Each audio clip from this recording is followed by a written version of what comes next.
Corona संक्रमण का पता लगाने के लिए लोग आजकल सीटी स्कैन भी काफी करवा रहे हैं, लेकिन सीटी स्कैन को लेके एम्स के डायरेक्टर डॉक्टर गुलेरिया ने क्या चेतावनी दी है?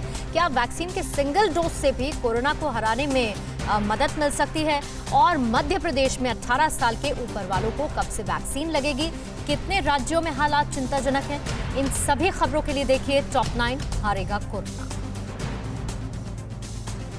एम्स के डायरेक्टर डॉक्टर रणदीप गुलेरिया ने कहा है कि अगर आप कोरोना पॉजिटिव हैं और आपको हल्के लक्षण हैं तो आपको सीटी स्कैन कराने की कोई जरूरत नहीं है। डॉक्टर गुलेरिया ने कहा कि एक सीटी स्कैन से करीब 300 चेस्ट एक्सरे के बराबर रेडिएशन होता है।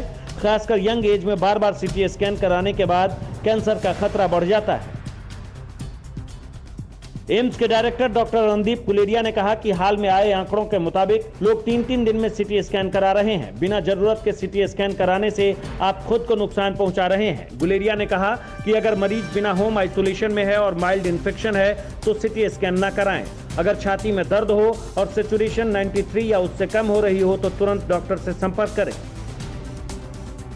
कोरोना से निपटने के लिए मेडिकल स्टाफ की बढ़ती जरूरतों को देखते हुए पीएम मोदी की अगुवाई में हुई बैठक में यह तय हुआ है कि कोविड प्रबंधन में काम करने वाले स्टूडेंट या पेशेवरों को 100 दिनों का अनुभव होने के बाद आगे सरकारी नौकरियों में प्राथमिकता दी जाएगी। साथ ही ऐसे सभी चिकित्सा कर्मियों को भारत सरकार की ओर से पीएम कोविड राष्ट्रीय सेवा सम्मान दिया जाएगा।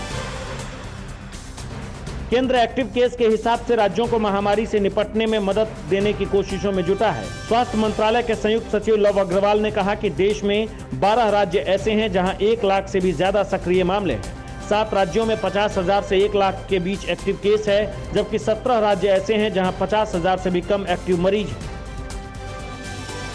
कोरोना की वैक्सीन को लेकर लंदन की 3 बड़ी यूनिवर्सिटी की स्टडी में एक नई बात सामने आई है। इस रिसर्च में फाइजर और बायोएनटेक वैक्सीन लेने वालों पर स्टडी की गई है।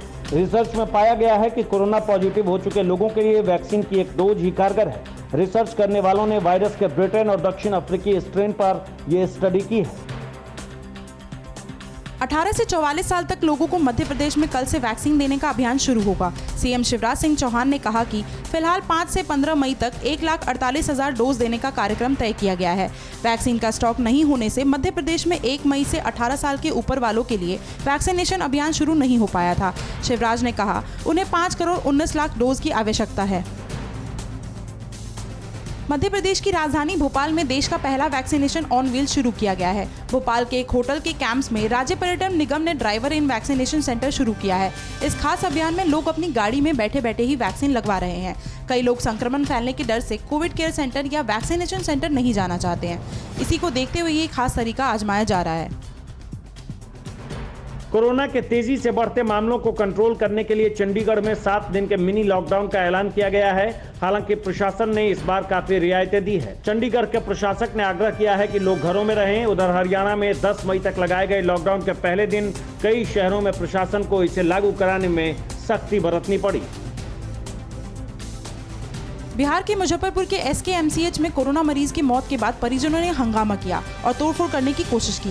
पिछले 2 दिनों में जिले में 51 कोरोना मरीजों की मौत हो गई है। इस बीच मुजफ्फरपुर के दामोदरपुर ऑक्सीजन प्लांट के दूसरे प्लांट से एक बार फिर से रीफिलिंग शुरू हो गई है। लिक्विड ऑक्सीजन की कमी की वजह से 3 दिन से यहाँ उत्पादन बंद था। अड़ी सोमवार से शुक्रवार शाम 6 बजे सिर्फ TV9 भारतवर्ष पर।